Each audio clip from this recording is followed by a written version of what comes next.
Okay mga tol, it's me again, your Kuya Nasa. At welcome back ulit sa ating channel. For today's video, sama-sama nating bubuklatin yung bagong platform natin kay Sitaw. At the same time, syempre gusto kong magpasalamat dun sa mga taong nakisimpatya sa atin dun sa taong nagpapanggap na web developer o kiniklaim niya na web developer siya na wala naman nagtatanong, no? So magpapasalamat tayo sa kanilang lahat.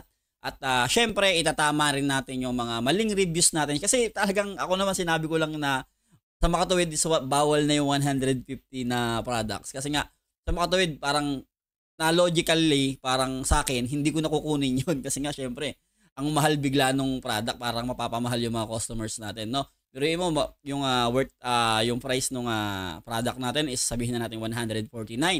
Tapos pag in-order nila yun, babayaran nila ng 149, tapos may papatong pa tayong 7%, tapos papatungan pa sila ng 65 pesos sa delivery charge. And take note, per piraso po yun na hindi po yun per biyahe. Sinabi po yun kanina nila sa live ng ating mga account specialist. Kaya yung po yun nasa isip ko na parang sobrang mahal. Parang sa akin, nadali ko na lang nasabi na parang ang mahal. So sa madaling salita, para sa akin, bawal. O sa madaling salita, sabi ko, bawal na. Kasi para sa akin, ayoko ng benta yun. Kaya hindi ko talaga ibebenta yun. No? Pero okay lang yun. At lahat po ng mga sumita o nagpuna po sa atin, nagtama po sa atin, hindi po natin yung tinatrato na bilang isang masamang payo o masamang salita para sa atin, no?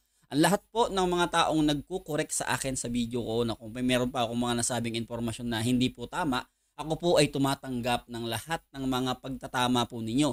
Kasi po ako, inaamin ko sa sarili ko, hindi naman po ako ganung maalam sa ganitong platform eh. Lagi ko nga pong sinasabi yan, di ba? Nung ako nagtry ako kay Sitaw, wala akong alam.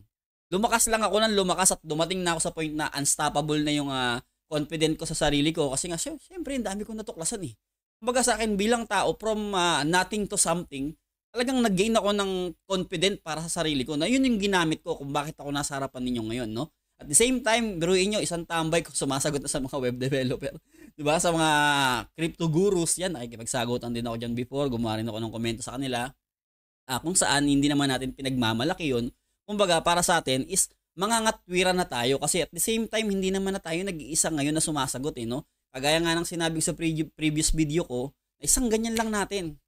Ang daming taong magbibigay ng informasyon sa atin once na alam na nila kung ano yung sitwasyon at kung ano yung tama, no? So kagaya nga yan, kaya nga po magpapasalamat tayo sa mga taong nagbigay ng simpatya sa ating mga reviews kagabi nung nakaraang upload natin. So kaya isa rin po sila sa isasama natin sa topic natin ngayong gabi at syempre ang pinakamahalaga sa lahat, yun nga po at kakalkalin natin yung bagong platform natin para malaman po natin kung paano ba natin ito mamamanage nitong papasok na buwan. So sa mga katuwid, actually uno na dyan, no, sa Pilipinas pero dito mag-aalas 12 pa lang kasi. So tara, umpisahan na natin to para mas mabilis tayong matapos. So intro, pasok!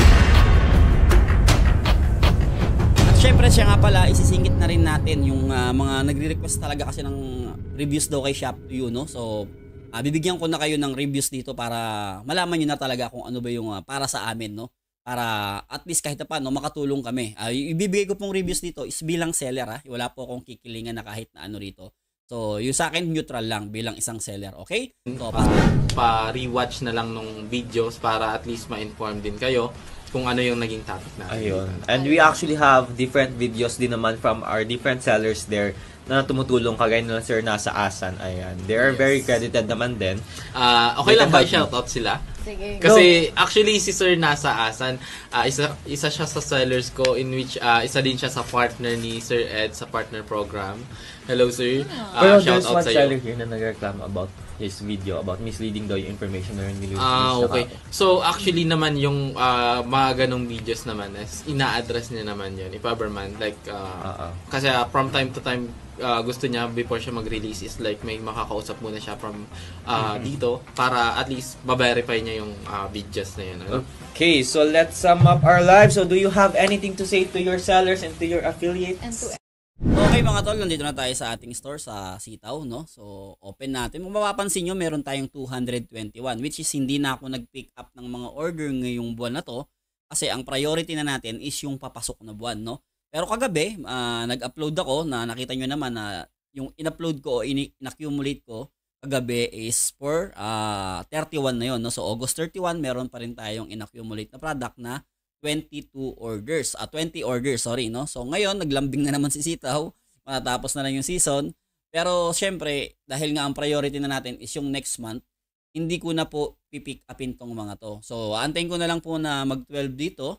And then after that, hindi, kahit ngayon naman hindi pa 12 dito kasi sa Pilipinas naman po nakabase yung oras nitong website na to. So, pwede na po ako mag-accumulate ngayon. Pero syempre, bago ako mag-process, at check muna natin yung ating mga orders. So from here, kailangan ma-confirm natin yung mga order na pa-priority nating i-pick up is pumasok ba ng August 1. So makikita nyo ang huling order na So makikita nyo dito ang huling order na pumasok sa atin is August 31 pa siya. So hindi ko ito ipipick up. So sa madaling salita, wala po akong ipipick up. No, kasi nga sinabi ko na sa inyo na for August 31, nakapag-pick up na po ako. Pero ngayon kasi is uno na. So mag-aantay na lang tayo ng mga order na papasok sa atin ng September 1. So sa ngayon wala pa akong kailangang pick upin dahil wala pa nga pong pumapasok para sa date ng September 1. So ngayon ibig sabihin dahil wala pa akong ipi-pick up, pwede akong magpalit ng mga produkto ko.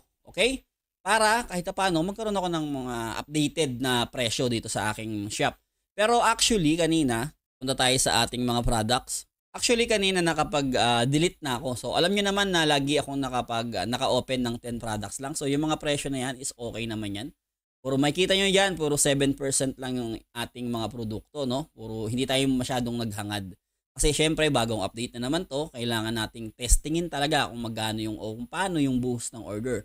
Kasi kung babasihan nga natin yung pagpapaliwanag nila kanina doon sa live nila, which is once na kinlik or ina-activate natin yung ating holiday mode is 10 produkto na kagad ng laging ma-open, yung ganun. Parang bultuhan lagi yung ma-open.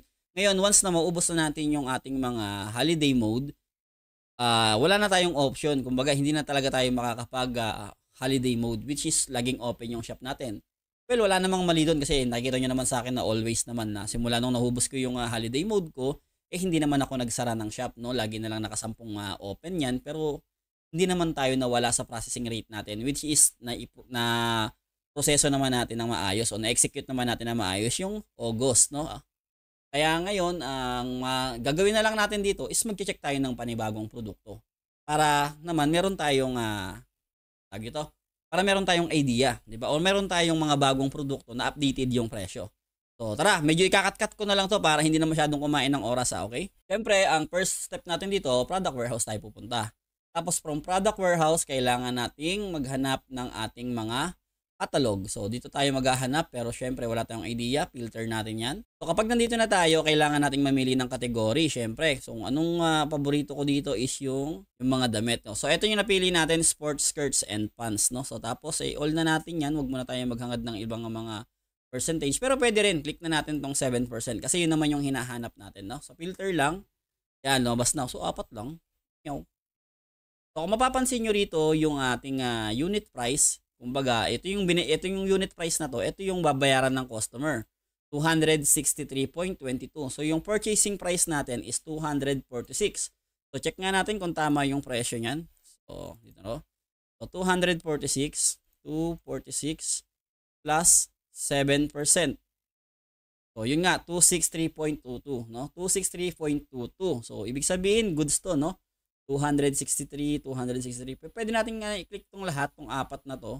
Kasi ang team talaga ng shop ko, guys, puro pang babae talaga no. Kasi syempre alam naman natin na yung mga babae talaga sila talaga yung mahilig mamili. So yan. So pwede ko na tong i-batch publish, click lang natin yan. Yes, tapos submit lang. Nakita nyo naman meron ng automatic profit rate, no. So sinabi natin sa isang reviews natin na pwede nating palit-palitin to, hindi pala, nakapix na pala siya, no? So okay, kasi ni-ready na nila.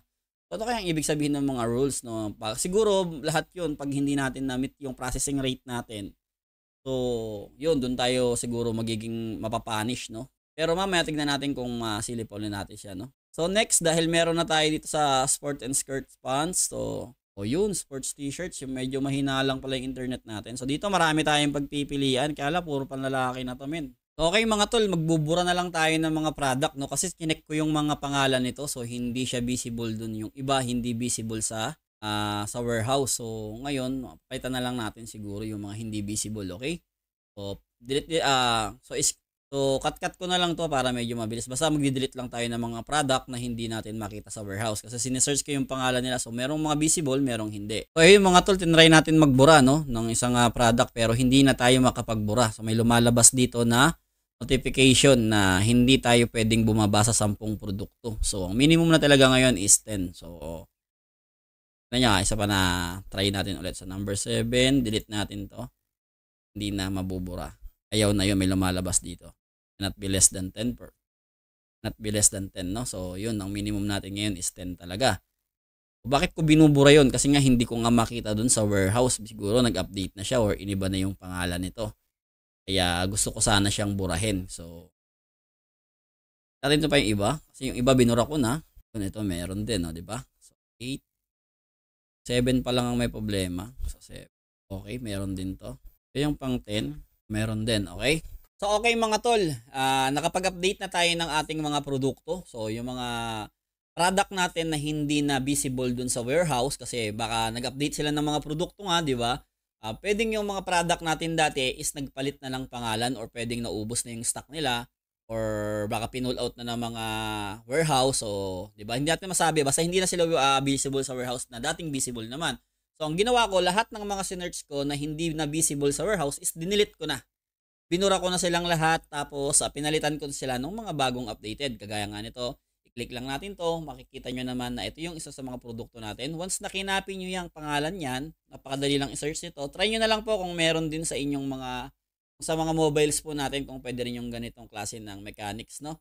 So, pagkatapos nyo pong i-copy yung pangalan po ng produkto, punta lang po kayo sa product warehouse. Then from here, i-click nyo lang po yung pangalan na kinopya nyo yung pangalan ng product. Huwag nyo na pong lagyan ng category pati po ng percentage, no? Para mas malawak po yung pagsa-searchan niya kung saan niya makikita. So, nandito po yung product natin, updated po yung pangalan at syempre yung quantity, syempre pati yung presyo niya. So, kung makikita nyo rito, yung puhunang binabayaran po natin is 246. So, calculate po natin yan. 246 plus 7%.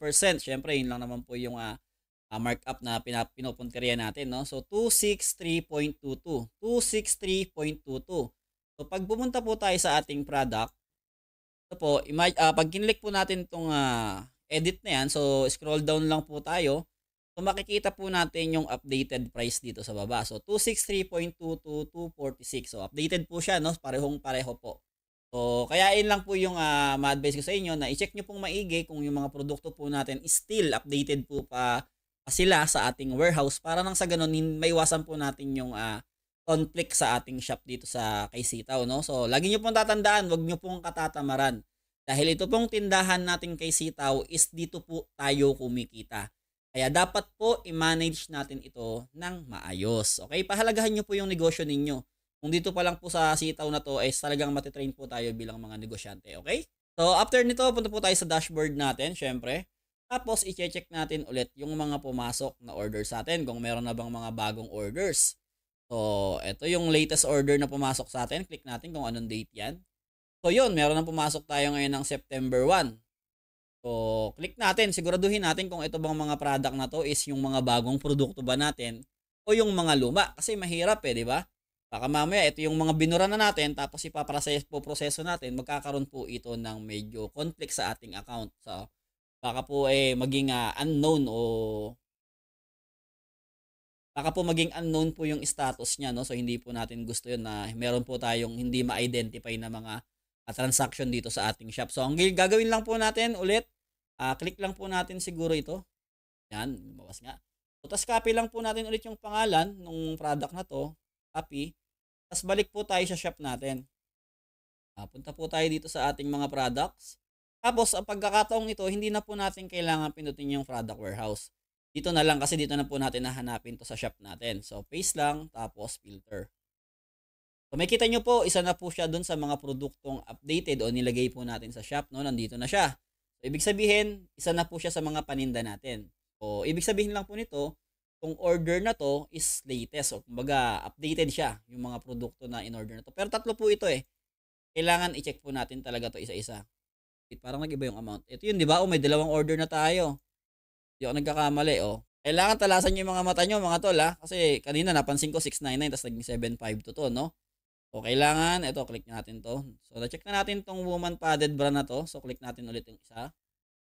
Ayan. Click natin ulit yung name. Search lang natin, copy lang natin. Tapos balik tayo rito. Next natin to. Tapos punta tayo sa products ulit natin. Siyempre, hanapin natin sa tindahan natin to. So, paste lang, then click filter. O, ulit-ulit lang po para ma-check po natin. No? So, nandito rin po siya. So, ibig sabihin na valid po talaga tong order na pumasok na to is updated po siya. Okay? So, ito po yun, di ba? Meron pang isa. Click natin ulit. So, same procedure lang po. Huwag kayong maasar dahil itong ginagawa po natin na to is hindi po ito kailangang gawin all the time na may papasok pong order sa atin. Ginagawa ko lang po ngayon to kasi syempre, nagpalit po tayo ng mga produkto eh. Baka mamaya po yung mga orders na to na gusto nating i-proseso is mga dati pa palang produkto natin na hindi natin na namalayan na poproseso natin. So, magkakaroon po ng conflict. No? Kaya nga po iniiwasan po natin yung ganun. So, balik po ulit tayo sa product natin. Search po natin yung last product na kasama doon sa order na yon. So, once na ma-verified po natin na yun, visible po siya yung tatlo, no? So, ibig sabihin, pwede nating iproseso yun. So, as of now, ito yung search natin, di ba? So, check natin itong isa. Mapapansin nyo, August 31 pa to. So, hindi na natin po proseso yan. So, ngayon, meron na tayong dalawang order na pumasok nung simula yung September 1. So, as of now, waiting pa po tayo sa mga order na papasok sa atin dahil punta po tayo sa ating wallet. So, makikita nyo po rito, merong laman yung wallet balance natin ng 32,668. So, sa pricing money naman po natin, meron tayong 104,861. So, calculate lang po natin to. So, meron po tayong 137,529. So, paano po natin ma-meet o paano po natin malalaman kung magkano po yung ideal amount processing amount natin sa isang araw, no? Para po ma-meet natin yung 2 weeks. So, bakit po 2 weeks? Kasi po, sa loob ng 2 linggo na yon, kailangan po nating punan yung mga araw na yon para everyday po meron tayong ine-expect na produkto o meron pong tayong inaasahan na babalik po sa wallet balance natin everyday. Kailangan po everyday na bago po tayo makarating doon sa 2 weeks na yon is kada araw may napoproseso po tayo. So, paano po natin mapagkakasya itong laman ng wallet natin? So, simple lang. Ito yung total amount ng puhunan natin ngayon. So, divide lang po natin yan sa 14 days. So, ang lalabas po dito is 9,823. So, ibig sabihin, kailangan po natin magproseso na nagkakahalaga ng 9,823.50. So, ibig sabihin, kailangan natin magproseso ng 10,000 a day. Sabihin natin ganon. So, kung magpuproseso tayo ng 10,000 a day, ang expected profit natin every day is syempre 700, di ba?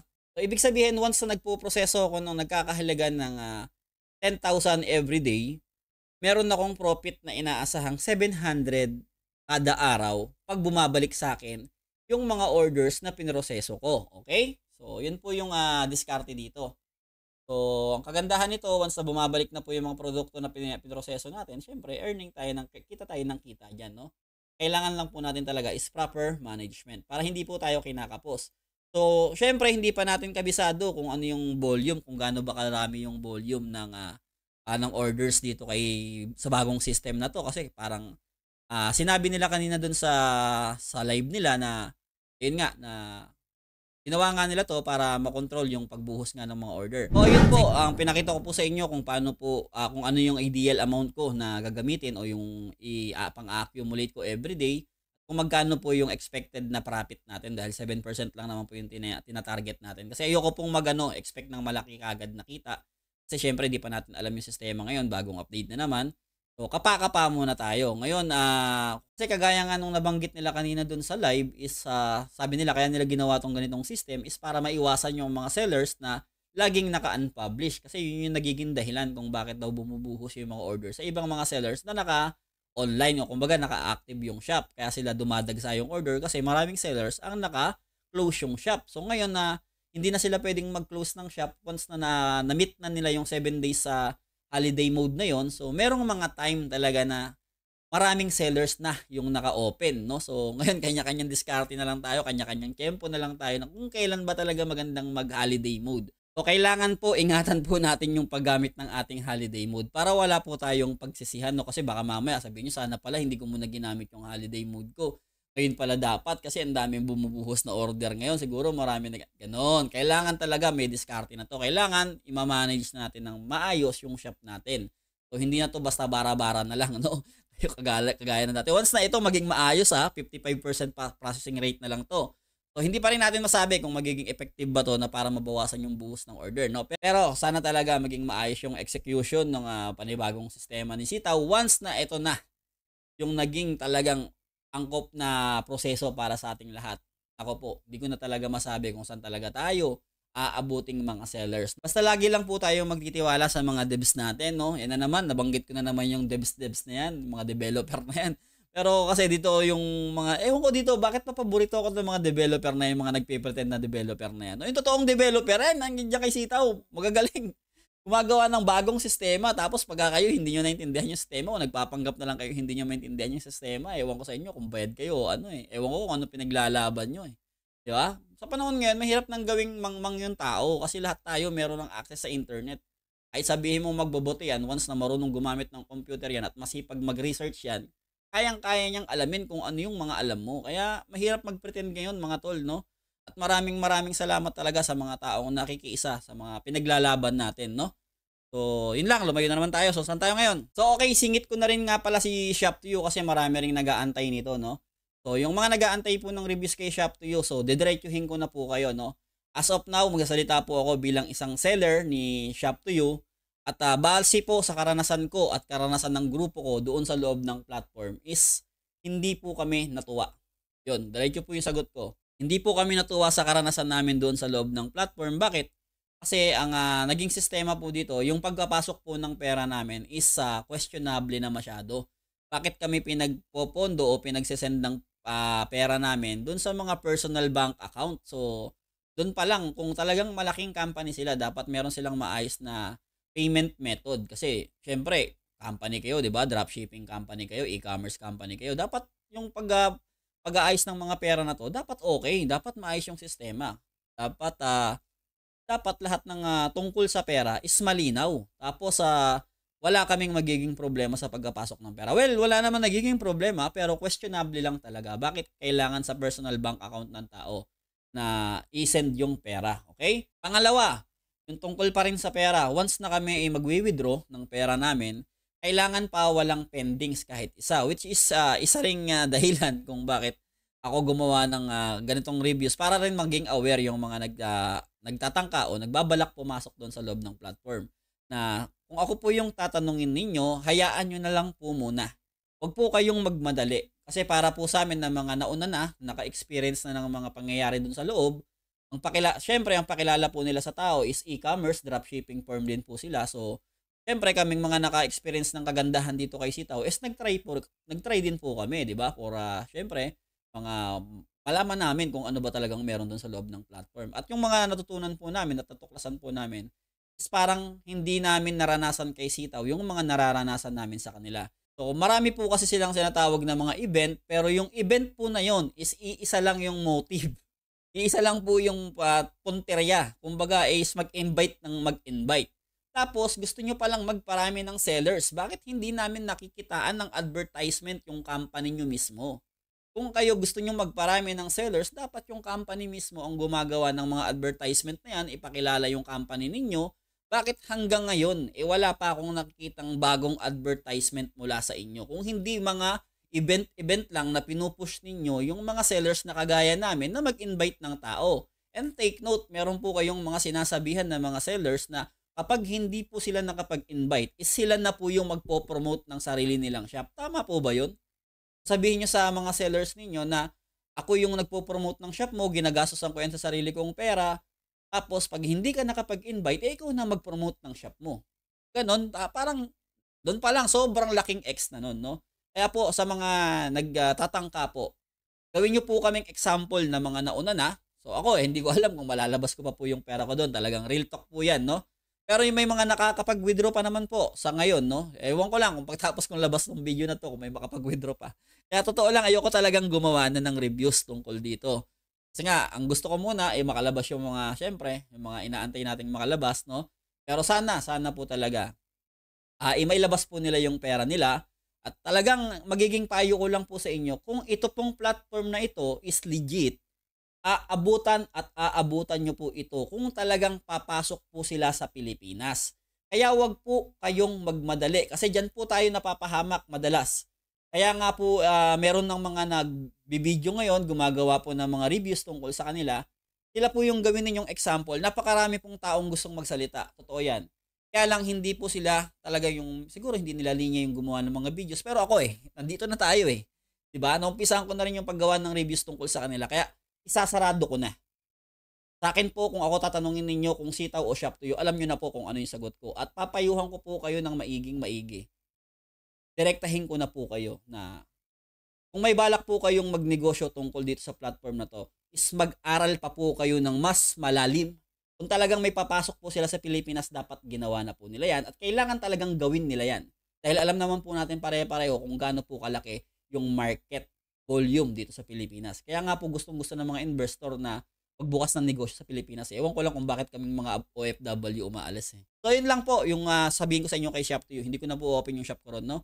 Kasi baka makita pa nila kung ano yung shop ko. Hindi ako makapag-withdraw. So yun lang mga tol. Kaya mag-isip kayo na maigi at kung gusto niyo pang mag-aral tungkol dito, aral kayo. Pero yung pera ko doon sa loob, tuloy-tuloy naman yun. Hindi ko rin naman balak ilabas yun para just in case mayroong mga bagong pangyayari doon sa platform, is may i-update ko pa rin kayo kung may pagbabagong maganda. So yun na lang po yung tandaan nyo. Once na hindi po ako naglalabas ng tungkol sa kanya, so alam nyo na po ibig sabihin nun. So lagi nyo pong tatandaan yung pera ko po sa loob ng platform, hindi ko ilalabas. Para lagi tayong nakamata doon, okay? Ngayon po, magpapasalamat na nga po pala tayo para doon sa mga taong nakisimpatya doon sa ating bisita nung isang gabi na talaga namang hinay blood yung kuya nyo. So tara, ito umpisahan po natin kay Infinite Victory.